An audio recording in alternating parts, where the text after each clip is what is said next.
ನಮಸ್ಕಾರ ಸ್ನೇಹಿತರೆ. ಇಷ್ಟು ಒಳ್ಳೆಯ ಅದ್ಭುತವಾಗಿರುವಂಥ ಈ ಒಂದು ಬಾತನ್ನು ನೀವು ಒಮ್ಮೆ ಆದರೂ ಟ್ರೈ ಮಾಡಲೇಬೇಕು.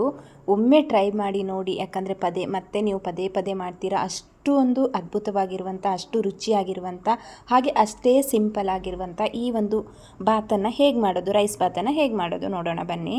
ನಾನು ಒಲೆ ಮೇಲೆ ಒಂದು ಕುಕ್ಕರನ್ನು ತೊಗೊಂಡಿದ್ದೇನೆ. ಕುಕ್ಕರಿಗೆ ಒಂದು 2 ಟೇಬಲ್ ಸ್ಪೂನಷ್ಟು ತುಪ್ಪವನ್ನು ಹಾಕ್ಕೊಳ್ತಾ ಇದ್ದೇನೆ.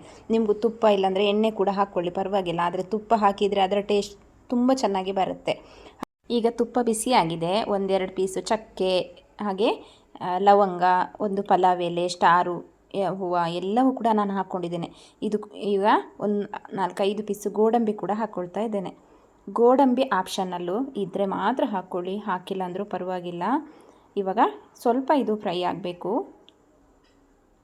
ಹಾಗೆ ಒಂದು ಈರುಳ್ಳಿಯನ್ನು ಕಟ್ ಮಾಡಿ ತಗೊಂಡಿದ್ದೇನೆ, ಅದನ್ನು ಕೂಡ ಇದರಲ್ಲಿ ಹಾಕ್ಕೊಳ್ತೇನೆ. ಈರುಳ್ಳಿ ಸ್ವಲ್ಪ ಫ್ರೈ ಮಾಡ್ಕೊಳ್ಳುವ. ನಾನಿಲ್ಲಿ ಸಿಂಪಲಾಗಿ ಬೇಗನೆ ಮಾಡ್ತಾ ಇರೋದ್ರಿಂದ ತುಂಬ ಈಸಿಯಾಗಿ ಮಾಡ್ಕೊಳ್ಬೋದು ಈ ಬಾತು. ಹಾಗೆ ಅಷ್ಟೇ ಟೇಸ್ಟ್ ಕೂಡ ತುಂಬ ಚೆನ್ನಾಗಿರುತ್ತೆ. ನಾವು ಎಷ್ಟು ಈಸಿಯಾಗಿ ಮಾಡಿರ್ತೀವೋ ಅಷ್ಟೇ ಟೇಸ್ಟ್ ಕೂಡ ತುಂಬ ಚೆನ್ನಾಗಿರುತ್ತೆ. ಇದು ಒಂದು ಟೊಮೆಟೊವನ್ನು ಹಾಕಿ ಇವಾಗ ಫ್ರೈ ಮಾಡ್ಕೊಳ್ತಾ ಇದ್ದೀನಿ. ನಮಗೆ ಯಾವಾಗಲಾದರೂ ಅರ್ಜೆಂಟಲ್ಲಿ ಕ್ವಿಕ್ಕಾಗಿ ಆಗಬೇಕಂದಾಗ ಈ ಬಾತನ್ನು ನೀವು ಟ್ರೈ ಮಾಡಿ ಖಂಡಿತ. ಯಾಕಂದರೆ ತುಂಬ ಚೆನ್ನಾಗಿರುತ್ತೆ, ಟೇಸ್ಟಿಯಾಗಿಯೂ ಇರುತ್ತೆ, ಹಾಗೆ ನಮಗೆ ಬೇಗ ಕೂಡ ಆಗುತ್ತೆ ಅನ್ನೋದಾಗ ಯಾಕೆ ನಾವು ಟ್ರೈ ಮಾಡಬಾರ್ದು ಅಲ್ವಾ. ಖಂಡಿತ ಇದನ್ನು ಟ್ರೈ ಮಾಡಿ. ಇವಾಗ ನಾನು ಸ್ಪೈಸಸನ್ನು ಹಾಕ್ಕೊಳ್ತಾ ಇದ್ದೀನಿ. ಚಿಲ್ಲಿ ಪೌಡ್ರು ನಿಮಗೆ ಖಾರಕ್ಕೆ ಎಷ್ಟು ಬೇಕೋ ಅಷ್ಟು ಹಾಕ್ಕೊಳ್ಳಿ. ಹಾಗೆ 1 ಸ್ಪೂನು ಧನಿಯಾ ಪೌಡರ್, ಒಂದು 1/4 spoon jeera powder, 1/4 spoon turmeric, ಅರಿಶಿಣದ ಪೌಡರ್. ಇವಾಗ ಎಲ್ಲವನ್ನು ಹಾಕಿ ಚೆನ್ನಾಗಿ ನಾವು ಇದನ್ನು ಫ್ರೈ ಮಾಡ್ಕೊಳ್ಳೋ. ತುಪ್ಪದಲ್ಲಿ ಈ ಸ್ಪೈಸಸ್ ಕೂಡ ಫ್ರೈ ಆಗಬೇಕು. ಸ್ವಲ್ಪ ಜಾಸ್ತಿ ಹೊತ್ತು ನಾನು ಯಾವುದನ್ನು ಫ್ರೈ ಮಾಡ್ಕೊಳ್ತಾ ಇಲ್ಲ, ಸ್ವಲ್ಪ ಹೊತ್ತು ಮಾಡ್ಕೊಳ್ತಾ ಇದ್ದೀನಿ. ನಾನು ತುಂಬ ರೀತಿಯ ಬಾತ್ಗಳನ್ನು ವಿಡಿಯೋ ಮಾಡಿ ನಿಮಗೆ ತೋರಿಸಿದ್ದೇನೆ. ಈ ಬಾತನ್ನು ಕೂಡ ನೋಡಿ, ಯಾಕಂದರೆ ತುಂಬ ಈಸಿಯಾಗಿ ಮಾಡ್ತಾ ಇದ್ದೇನೆ ಇದನ್ನು. ಇವಾಗ ಇದೆಲ್ಲವೂ ತುಂಬ ಚೆನ್ನಾಗಿ ಫ್ರೈ ಆಗಿದೆ. ನಾನಿಲ್ಲಿ ತರಕಾರಿಗಳನ್ನು ಕಟ್ ಮಾಡಿ ತಗೊಂಡಿದ್ದೇನೆ. ಕ್ಯಾಪ್ಸಿಕಮ್ಮು, ಬೀನ್ಸು, ಕ್ಯಾರೆಟು, ಹಾಗೆ ಗಡ್ಡೆಕೋಸನ್ನು ತಗೊಂಡಿದ್ದೇನೆ. ಹಾಗೆ ಸ್ವಲ್ಪ ಕಾಳುಗಳನ್ನು ತಗೊಂಡಿದ್ದೇನೆ. ಇದು ಏನು ಕಾಳು ಅಂತ ನನಗೆ ಹೆಸರು ಗೊತ್ತಿಲ್ಲ, ನಿಮಗೆ ಗೊತ್ತಿದ್ದರೆ ನೀವು ನನಗೆ ಕಮೆಂಟ್ ಬಾಕ್ಸಲ್ಲಿ ತಿಳಿಸಿ. ಇವಾಗ ಕ್ಯಾಪ್ಸಿಕಮನ್ನು ಹಾಕಿ ಒಂದು ಅರ್ಧ ನಿಮಿಷ ನಾವು ಈ ರೀತಿ ಫ್ರೈ ಮಾಡೋಣ. ಆಮೇಲೆ ಉಳಿದ ಎಲ್ಲ ತರಕಾರಿಗಳನ್ನು ಸೇರಿಸ್ಕೊಳ್ತೇನೆ. ಈ ಕಾಳುಗಳನ್ನೆಲ್ಲ ಹಾಕಿ ಮಾಡೋದ್ರಿಂದ ಮಕ್ಕಳಿಗೆ ತಿನ್ನಬೇಕಾದ್ರೆ ಆ ಬಾಯಲ್ಲಿ ಕಾಳು ಸಿಕ್ಕಾಗ ಅವರಿಗೆ ಒಂಥರ ಖುಷಿ ಆಗುತ್ತೆ ಅದು ತಿನ್ನಬೇಕಾದ್ರೆ. ಮಕ್ಕಳಿಗೆ ಅಂತ ಅಲ್ಲ, ಎಲ್ರಿಗೂ ಸಹ ಇಷ್ಟ ಆಗುತ್ತೆ. ಹಾಗಾಗಿ ಇವಾಗ ನೋಡಿ ಎಲ್ಲವನ್ನು ಚೆನ್ನಾಗಿ ಒಂದು ಸಲ ಮಿಕ್ಸ್ ಮಾಡ್ಕೊಳ್ಳುವ.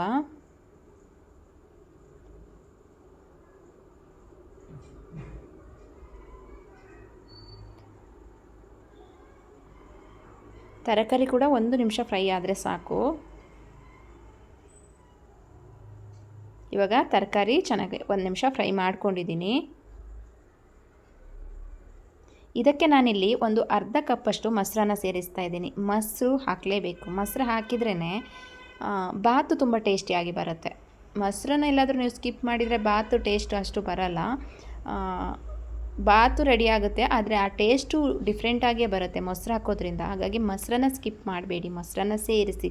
ಆವಾಗ ಬಾತು ತುಂಬ ಚೆನ್ನಾಗಿ ಟೇಸ್ಟಿಯಾಗಿ ಬರುತ್ತೆ. ಇವಾಗ ಮೊಸರನ್ನ ಹಾಕಿ ಚೆನ್ನಾಗಿ ಒಂದು ಸಲ ಮಿಕ್ಸ್ ಮಾಡ್ಕೊಳ್ಳೋಣ.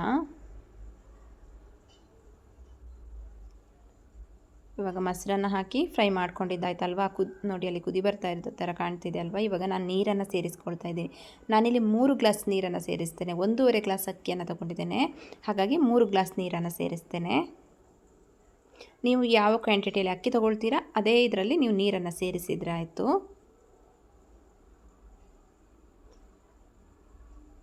ಇವಾಗ ನೀರನ್ನು ಸ್ವಲ್ಪ ನಾನು ಕುದಿ ಬರಲಿಕ್ಕೆ ಬಿಡ್ತೇನೆ.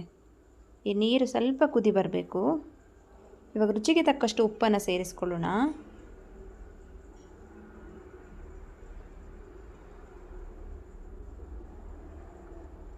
ಈಗ ನೀರು ಕುದಿ ಬರ್ತಾ ಇದೆ ನೋಡಿ. ನಾನು ಈಗ ಅಕ್ಕಿಯನ್ನು ಸೇರಿಸ್ತೀನಿ. 1.5 ಗ್ಲಾಸಷ್ಟು ಅಕ್ಕಿಯನ್ನು ತೊಳೆದಿಟ್ಕೊಂಡಿದ್ದೇನೆ, ಅದನ್ನು ಕೂಡ ಇದರಲ್ಲಿ ಹಾಕ್ಕೊಳ್ತೇನೆ.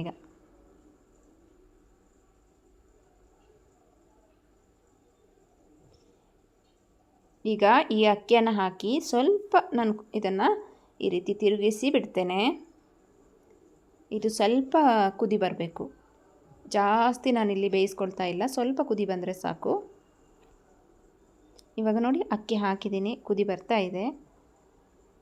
ಇವಾಗ ನಾನು ಈ ಲಿಡ್ಡನ್ನು ಕ್ಲೋಸ್ ಮಾಡ್ತೀನಿ. ಲಿಡ್ಡನ್ನು ಕ್ಲೋಸ್ ಮಾಡಿ ನಾನಿಲ್ಲಿ 3 ವಿಸಿಲ್ ತೆಗಿತೇನೆ.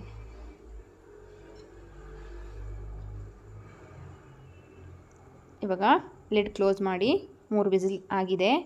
ತೆಗೆದು ನೋಡೋಣ. ತಣ್ಣಗಾಗಿದೆ ಕುಕ್ಕರು.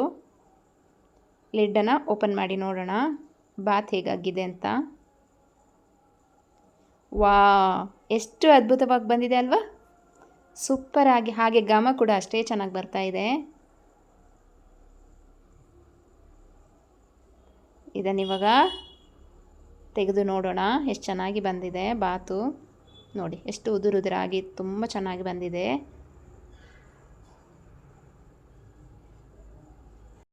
ಇಷ್ಟು ಸಿಂಪಲ್ ಆಗಿರುವ ಈ ಬಾತು ನಿಮಗೆ ಇಷ್ಟ ಆದರೆ ಲೈಕ್ ಮಾಡಿ, ಶೇರ್ ಮಾಡಿ, ಕಮೆಂಟ್ ಮಾಡಿ.